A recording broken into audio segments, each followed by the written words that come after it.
Fala galera, professor Gustavo Mendes na área para mais um encontro para nossa sequência da nossa série Crises Financeiras, passando ali por 8 séculos de história.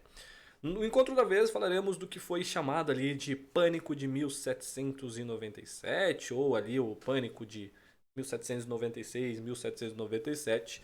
Desde que nós acabamos de passar por 1772, né?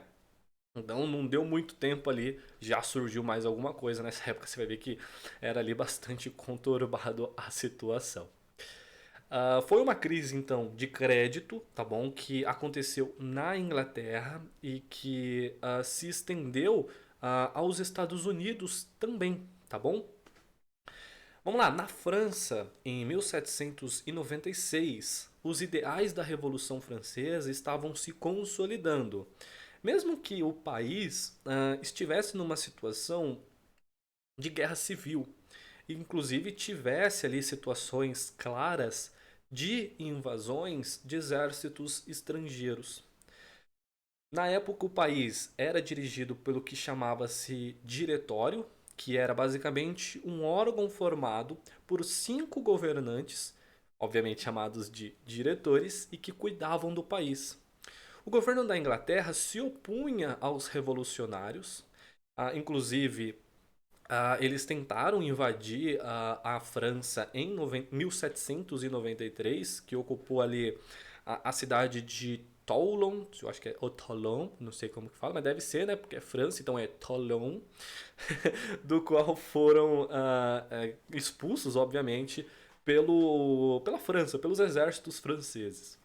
Em 1796, acabou que tentando se aproveitar da situação caótica que acontecia na França, exércitos de nobres austríacos e até mesmo do próprio governo da Áustria, né? E naquela época a Áustria ela formava um grande império que compreendia ali a região norte da Itália e a parte leste da Europa, tá bom? Para conseguir comprar armas, né, financiar, né, ter o financiamento bélico para os seus exércitos, a Áustria, né, os austríacos, os nobres, o governo austríaco tomaram empréstimos do Banco da Inglaterra. E na época, como eu já tinha adiantado alguns encontros antes, a Inglaterra era ali a grande referência mundial, né? Então, esse Banco da Inglaterra, ele era um banco central inglês e tinha várias linhas de financiamento. Tanto financiamento para a economia interna da Inglaterra, mas também para economias externas. Então ela financiava exércitos, né? Naquela época era muito comum, né? Guerras. Então exércitos, empresas, fazendas, enfim, tudo que pudesse ser movimentável por dinheiro, o banco financiava. Até mesmo o Banco da Inglaterra financiava outros bancos.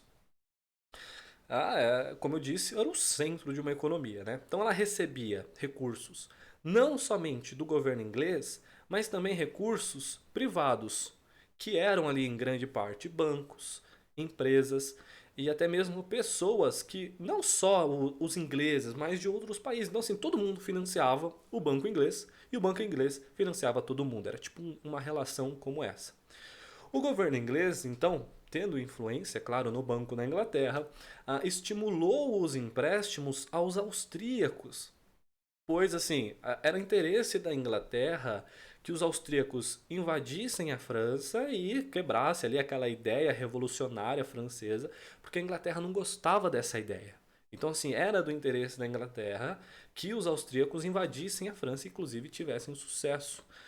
Então eles temiam o que essa Revolução Francesa, ou melhor, naquela época não era a Revolução ainda, os ideais da Revolução Francesa se expandissem, né, de modo geral ali, de modo generalizado pela Europa. O que aconteceu?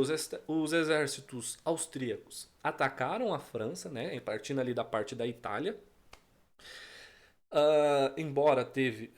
embora o exército francês tivesse menos armas, tivesse um poder bélico e poderio de quantidade de pessoas, né, de soldados, fosse menor, que na época era comandado por nada mais, nada menos que Napoleão Bonaparte, por mais que tinha esse volume menor comparado aos austríacos, Napoleão Bonaparte, o seu exército, conseguiu derrotar as tropas austríacas lá em janeiro de 1797. A derrota, inclusive, fez com que muitos nobres austríacos tivessem dificuldades em honrar os seus empréstimos, que foram pegos no banco da Inglaterra. Teve a derrota, fica difícil, não conseguiu dinheiro, né?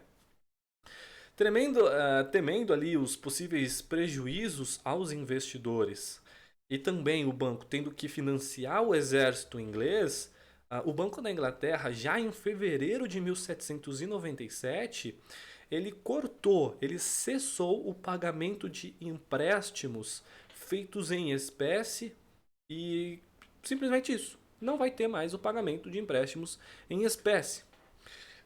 Em pânico, muitos investidores que aí acabou que vendo o começo disso tudo era os austríacos apoiados pela Inglaterra invadindo a França.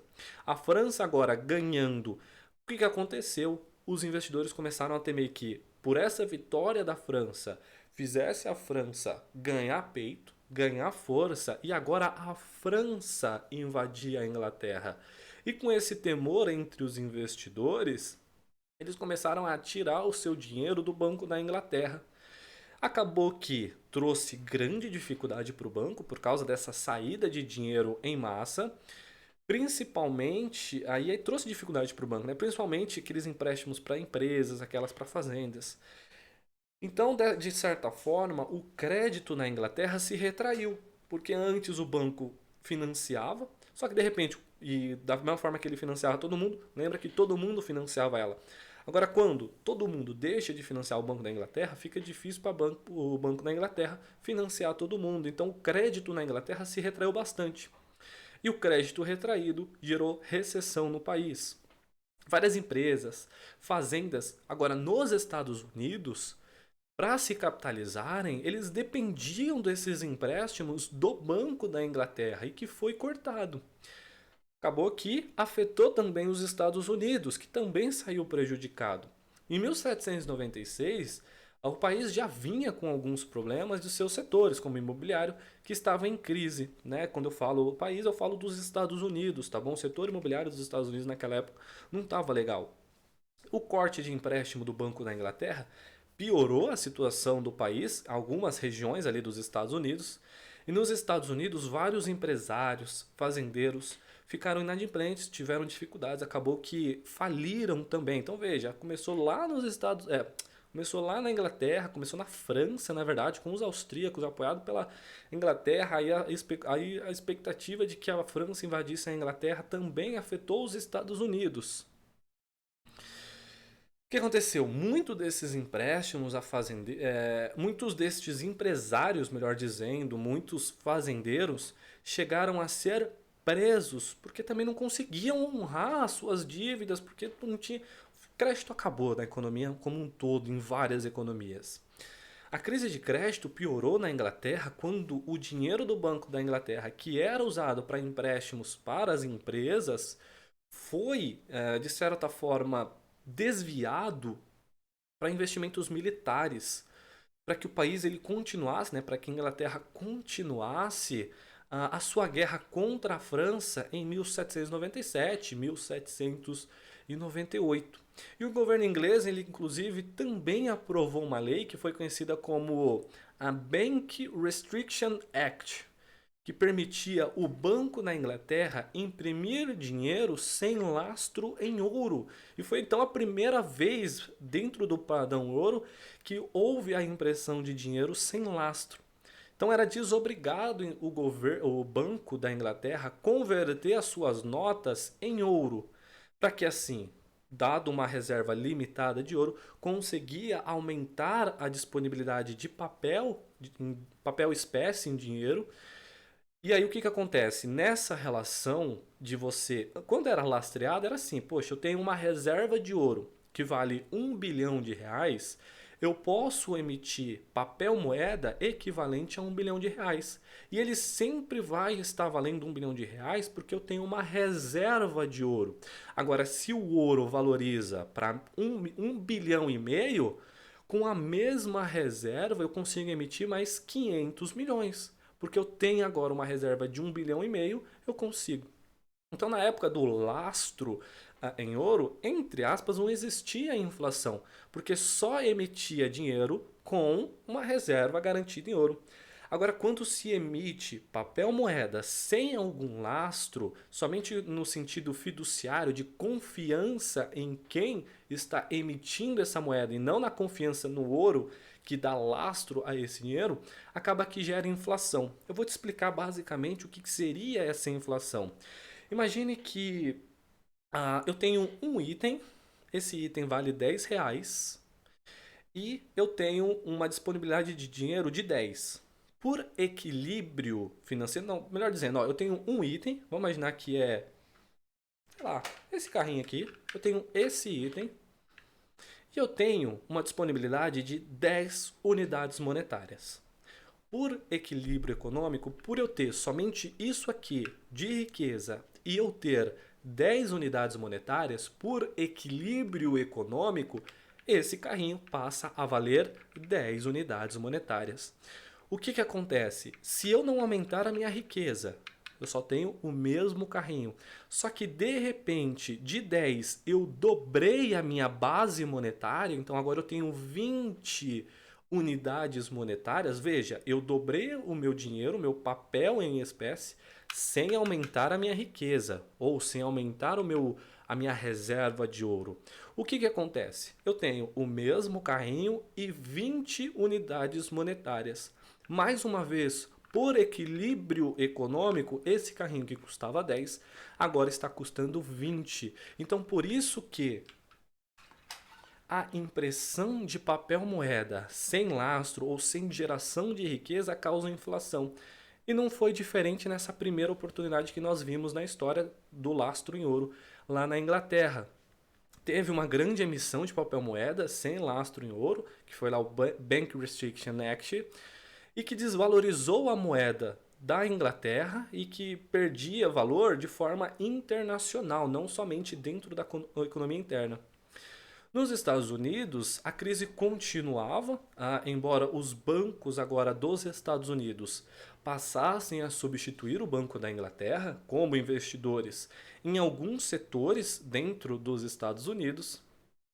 Mesmo que esses bancos tivessem menos condições do que o Banco da Inglaterra, já em 1800, o Congresso norte-americano ele cria a Lei de Falência, que é a primeira lei federal do tipo lá nos Estados Unidos, que visava proteger os credores, que grande parte eram os bancos, obviamente.